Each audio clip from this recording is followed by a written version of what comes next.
the first time, we're hearing from the family of a Houston mother and wife killed in a triple murder-suicide.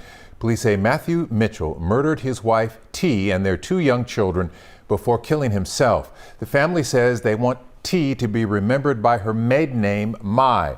Her family telling us police made the horrific discovery during a welfare check after the children's babysitter went to pick them up from school, only to learn they had never arrived. She went to pick up the children from school. That is how this story actually breaks open. Not a detective, not a neighbor, not a 911 call from someone who heard something through the walls. A babysitter pulling into a school pickup line on a Monday afternoon, waiting, watching other children pour through the doors, watching backpacks and lunchboxes and small running feet. And then the line moves forward, and the doors close, and Maya is not there. Max is not there. The children's names are called, and the answer that comes back is the answer that no one who works a school pickup line ever wants to hear. They never arrived. Think about what that means. These children were supposed to be at school on Monday morning. They were supposed to walk through those doors. They were supposed to sit at their desks and eat their lunches and wait for someone to come get them at the end of the day. And instead, they were already gone since Sunday night. And the school had been open all day, and the teachers had gone through their routines, and nobody had called, and nobody had flagged it. And the world had kept moving for hours while 2 children who were supposed to be in those classrooms were not. The babysitter called, and called, and called again. No answer. She called Thai's sister. The sister called 911. And here is what the family confirmed in their official statement. No family member, no individual, nobody entered that house before law enforcement arrived. The scene that Houston police walked into was untouched, exactly as Sunday night had left it. But before we go any further, there is something else the family confirmed that changes this entire story. Something that requires us to stop, correct the record, and rebuild this case on the foundation of what is actually true rather than what social media decided was true in the first chaotic hours after this family was found. The things you heard in the weeks after May 4th, some of them were wrong, and the family has now spoken, for the first time, officially, and what they said is not what you are expecting.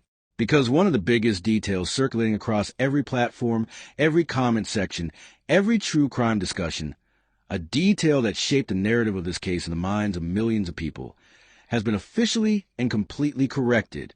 And when you hear what it is, and when you understand what it means for everything we thought we knew about what happened on that Sunday night, this case is going to look different to you than it did before you click play. This is Mystoracrimes, and this is where the record gets set straight. If this is your first time here, welcome. You have found the only channel that is following this case in real time, updating with every verified development, and refusing to let this family become a headline that scrolls past and disappears. Hit that like button right now. Subscribe to Mystoracrimes. Ring that bell, because what is about to happen in this investigation, the security camera footage now in police hands, the foundation that just launched, the scholarship created in their names, the tribute held in the city just yesterday, all of it is building toward a truth that this community deserves to hear in full. Thai's family has asked for 3 things: privacy, compassion, and accuracy in reporting. We can give them all 3. And we can still tell their story the right way.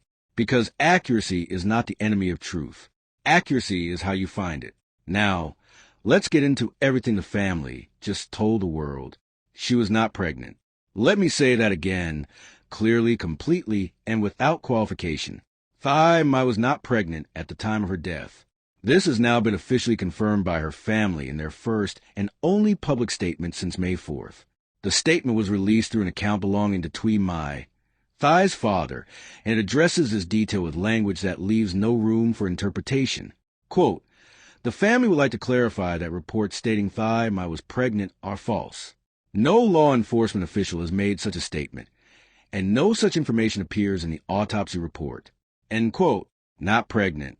Confirmed by the autopsy. Confirmed by the family. Confirmed by the absence of any law enforcement statement supporting the claim. The pregnancy was false. The paternity question that followed from it, the affair theory built around it, all of it was constructed on a foundation that does not exist. And the family has now corrected it publicly because the rumor spread so far and so fast that they felt they had no choice but to speak. Think about what that means for this family. Not only are they grieving, not only are they processing the loss of Thy, of Maya, of Max, 3 people taken in a single Sunday night, they're also spending their grief correcting strangers on the internet who decided they knew what happened inside a house they had never set foot in. And they did it anyway. They released a statement. They corrected the record. They asked for accuracy. That takes a strength that most people in that kind of pain simply do not have. And this channel owes them the full weight of that correction. Said clearly, said loudly, and said without qualification. Thy Mai was not pregnant. The record is now corrected here too. Now, let me give you the welfare check in full. Because the real version of how this family was found is not suspicious. It is not coordinated. It is not a conspiracy. It is something far more devastating than any of those things. It is a babysitter pulling into a school pickup line. The family confirmed in their statement that the welfare check was initiated after the children's babysitter went to school to pick up Max and Maya and discovered the children had never arrived. After repeated calls went unanswered, 911 was contacted to request a welfare check by Thai's sister at the residence. Let me break that down, because every single word matters. The babysitter did not wake up on Monday morning with a feeling that something was wrong. She was not checking in out of concern. She went to school pickup. That is a routine. That is a Monday. That is what babysitters do when they are scheduled to collect children at the end of a school day. She pulled up, and she waited, and those children were not there, because those children had not been there all day. So the school had those empty seats for hours. Someone at that school knew those children were absent, and in the routine of a Monday, without a call from the parents, without a flag, without anything that broke the ordinary surface of a school day, nobody made a connection fast enough. And then the babysitter made the calls, and the calls went unanswered. And Thai's sister called 911, and police arrived. And the family confirmed clearly no family member or individual entered that home before law enforcement responded. The scene was intact, exactly as Sunday night had left it. That is not a conspiracy. That is a timeline so ordinary on its surface, so completely without drama, that it almost makes it worse. Because it means that for the entire school day, while Maya's seat was empty and Max's seat was empty, the world just kept going, the way it always does, until a babysitter showed up to collect 2 children who would never come. Here's the detail that stopped me the moment I read it. In the wake of this story, as the internet began to construct its narratives, as people tried to make sense of what Matthew Mitchell did and why he did it, one of the most persistent assumptions was that there must have been a history, a pattern, some prior incident that the neighbors didn't talk about or the friends quietly knew about. Because we want cases like this to make sense. We want there to have been signs. The family confirmed there was no history of domestic abuse. Not a suppressed history. Not an unreported one. No history. The family said it plainly to TMZ, and it has been consistent across every verified outlet. There were no prior police calls to that home. No paper trail of a marriage in visible distress. And that detail, the absence of any prior history, is one of the most psychologically significant confirmed facts in this entire case. Because it means that whatever happened on Sunday night did not come from a pattern that anyone around this family could have tracked. It did not escalate from a history that friends could have intervened in. It did not announce itself. It arrived without warning in a house that, from every available external measure, looked completely intact. That is what makes this case different from the ones that come with obvious warning signs. This is not a case where people will look back and say they saw it coming. This is a case that demands we examine what pressure looks like when it is completely invisible. What breaking looks like when there is no prior crack to point to. What it means when a family that appeared whole is suddenly completely gone, and there is no trail of violence to explain it. The family also confirmed something else. They asked that Thy be remembered by her maiden name, not Mitchell. Thy Mai. The name she was born with, the name that carries her parents, her heritage, her Vietnamese immigrant story, the restaurant kitchen she grew up in, the first-generation American life she built from that starting point. Her family has reclaimed that name, and this channel will honor it. She was Thy Mai, and she deserves to be remembered as exactly who she was. Now here's a detail that I have not been able to stop thinking about since it surfaced, and I need you to understand why it matters. Not as a conspiracy, not as a theory, but as the single most significant piece of physical evidence that exists in this case and has not yet been fully addressed publicly. There were security cameras inside that house. The family confirmed it in their statement. They turned over all security camera footage recorded inside the residence to investigators to assist with the case. All of it, voluntarily, immediately. Think about what that means. There is footage recorded inside the Mitchell home. Footage that captured whatever happened on Sunday night, or the hours leading up to it, or the moments before it, or all three.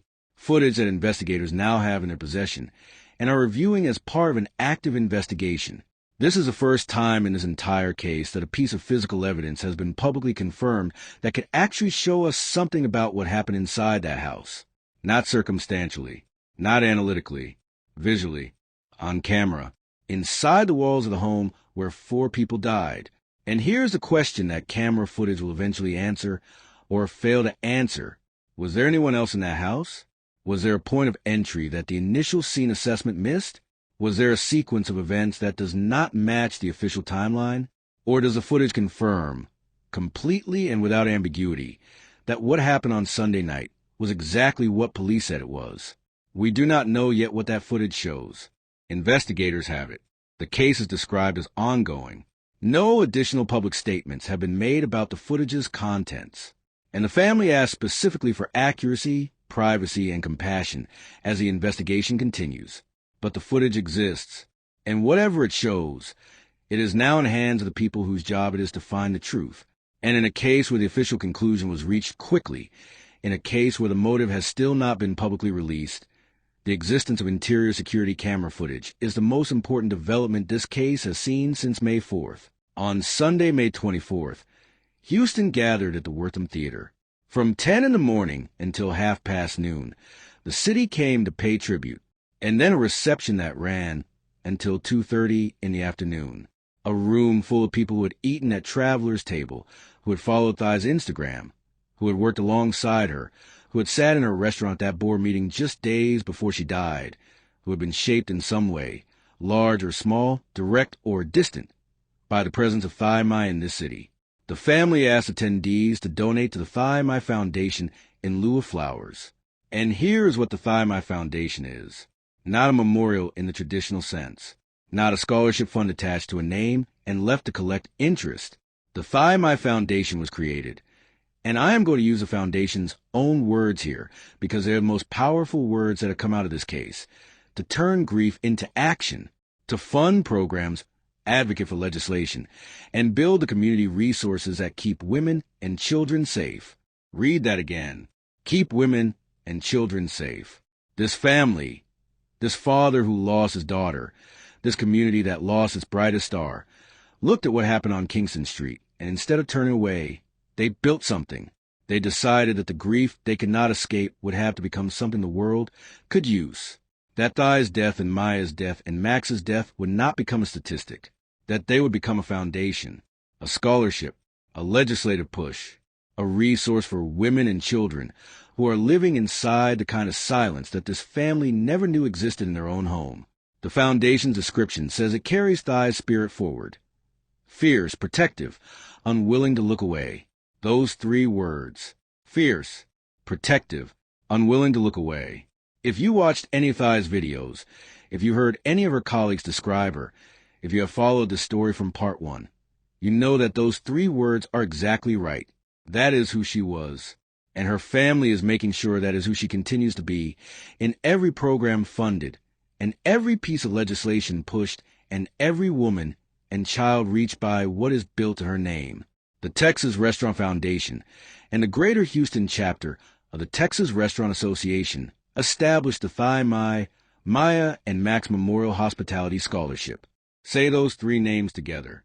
Thai, Maya, Mox.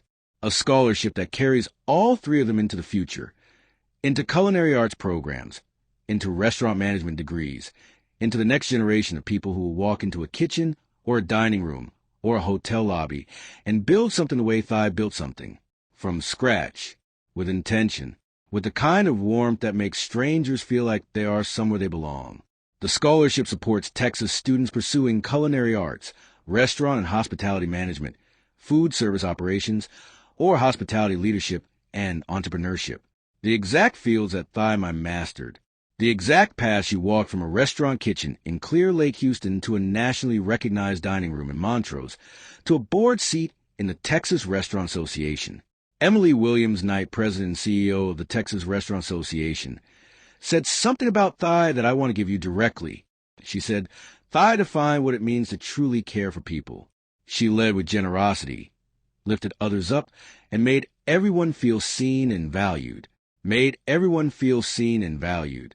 In a city as large and fast-moving as Houston, in an industry as demanding and competitive as the restaurant world, in a partnership as publicly visible as the one she built with Matthew, Thy Mai still found a way to make every person in every room feel seen and valued.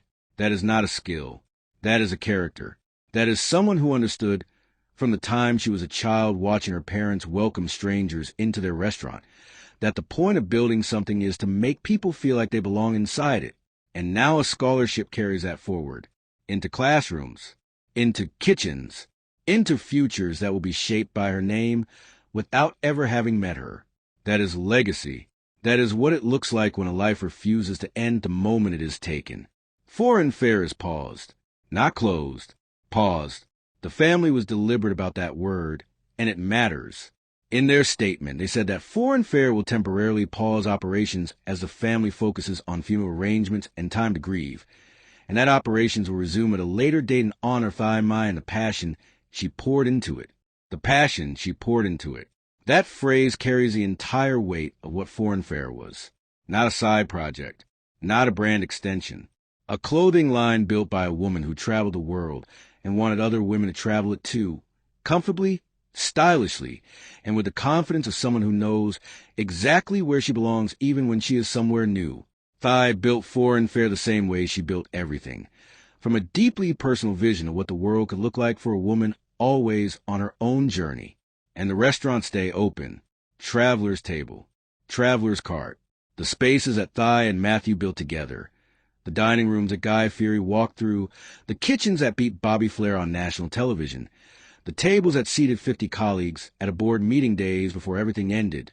They are still open, still serving, still carrying the food and the warmth and the welcome that Thy made her life's work.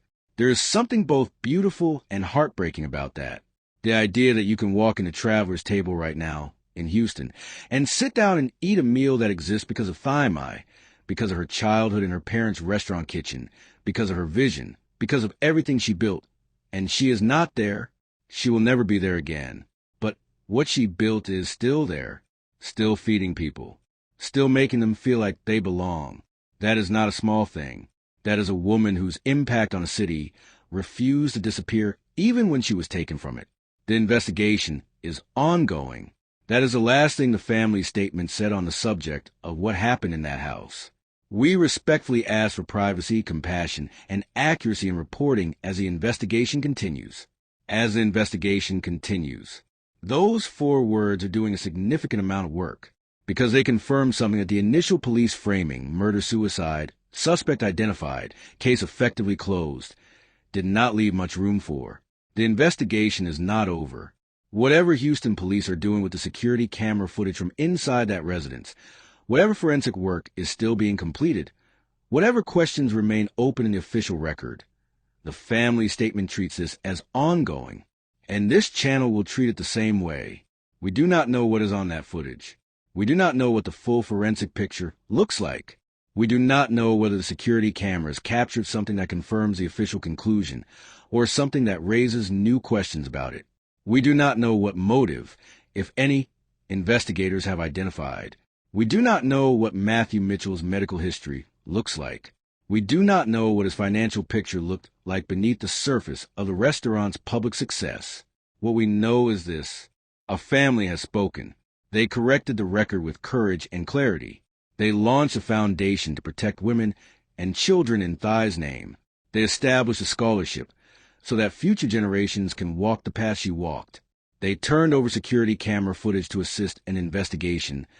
They described as continuing, and they asked, with the quiet dignity of people who have lost more than most of us will ever be asked to survive, for privacy, compassion, and accuracy. So here is what I want to ask you tonight. Now that the record has been corrected, now that the welfare check has been explained, now that the security camera footage is confirmed to exist and to be in the hands of investigators, now that you know that there was no history of domestic abuse in a house that from the outside appeared completely whole, what do you think is on that footage? Does its existence change how you see the official conclusion? Does a family voluntarily surrendering interior security footage feel like a family that is confident in what it shows? Or does it feel like something else? And what does it mean that the investigation is still being described as ongoing weeks after a case that was labeled a murder-suicide within hours of the bodies being found? Comment right now. Tell me what you think. Tell me which detail in this episode changed something for you. Tell me what question you need answered before you are willing to accept the official version of this story. Thy Mai, Maya, Mox. We say their names here. We do not move past them. If this case has stayed with you the way it has stayed with me, donate to the Thy Mai Foundation. Support the Thy Mai, Maya, and Max Memorial Hospitality Scholarship. Let the legacy they are building be something you are part of. Subscribe to Mystoracrimes right now. Hit that bell. Share this video. Because as long as that investigation is ongoing, as long as that footage is being reviewed, as long as the motive has not been released, this series is not over, and we are not done asking questions. See you on the next one.